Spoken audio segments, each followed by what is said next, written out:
Assalamualaikum warahmatullahi wabarakatuh.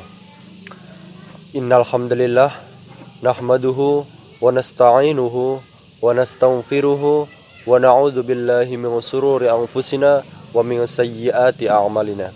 May yahdihillahu fala mudhillalah wa may yudlilhu fala hadiyalah.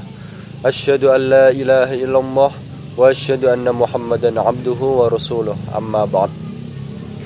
Saudara-saudaraku sekalian, seseorang yang ketika ia melangkahkan kakinya dari rumah, ia pasti memiliki tujuan kemana kakinya ini akan melangkah. Kita tahu bahwa orang yang melangkahkan kakinya tanpa tujuan, maka langkahnya ini pasti akan jauh daripada impian yang dia inginkan.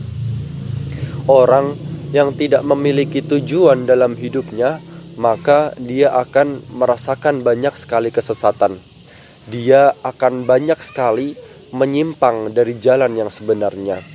Ia juga akan merasakan kebingungan sampai mana kakinya ini akan berlabuh. Oleh karena itu, teman-teman sekalian, sangat penting bagi kita untuk merencanakan tujuan-tujuan hidup yang akan kita gapai di dunia ini. Karena orang yang memiliki tujuan dalam hidupnya, maka dia akan tahu kemana dan untuk apa dia hidup di dunia ini. Sebagaimana firman Allah Subhanahu wa ta'ala dalam Quran surat Az-Zariyat ayat 56, ia berfirman, "Wa ma khalaqtul jinna wal insa illa liya'budun." Dan tidak aku ciptakan kalian dari golongan jin dan manusia kecuali hanya untuk beribadah kepadaku. Nah, teman-teman sekalian, inilah tujuan hidup kita yang sebenarnya, yakni untuk menghambakan diri kepada Allah Subhanahu wa ta'ala, yakni untuk beribadah kepada Allah Subhanahu wa ta'ala. Sebab Allah lah yang menciptakan kita, Allah lah yang memberi makan kita, dan Allah pula yang memberikan jaminan hidup kita di dunia ini. Dalam Quran surat yang lain, Allah juga berfirman, "Ayahsabul insana al ayyatruka soda." Apakah manusia mengira bahwa mereka hidup di dunia ini tanpa tujuan yang jelas? Apakah mereka mengira, manusia mengira bahwa mereka hidup di dunia ini sia-sia begitu saja? Tentu jawabannya tidak, teman-teman.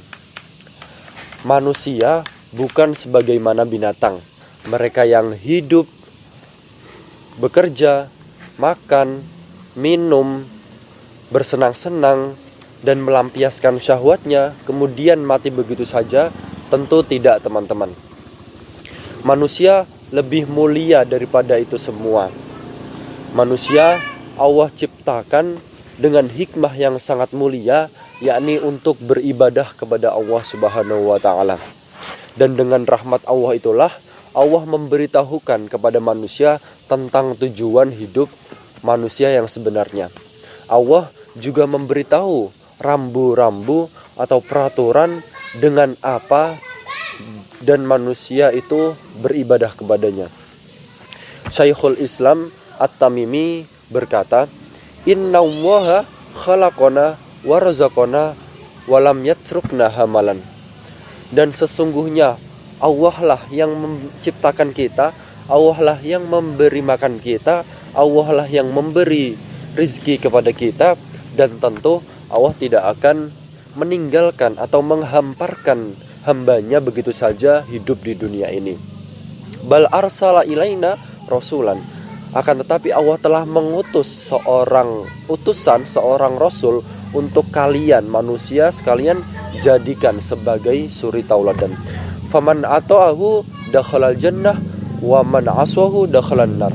Dan barang siapa yang taat kepadanya, maka dia akan masuk ke dalam surga. Dan barang siapa yang mendustainya, maka dia akan masuk ke dalam neraka. Nah, inilah tujuan hidup kita sekalian, teman-teman, yang harus kita ketahui bersama dan harus kita jadikan prinsip dan urgent untuk mengetahuinya, bahwa kita hidup di dunia ini hanya untuk beribadah kepada Allah Subhanahu wa ta'ala. Nilai ibadah itu tidak hanya terpacu pada amalan-amalan pokok seperti halnya sholat, zakat, haji dan lain sebagainya, akan tetapi lebih luas lagi. Sebagaimana Gus Baha pernah mengatakan bahwasanya apapun aspek hidup kalian itu bisa dinilai sebagai ibadah. Contohnya, ketika kalian membeli sesuatu, itu bisa diniatkan sebagai ibadah kalau memang niatnya sebagai ibadah, yakni untuk menyenangkan seorang penjual.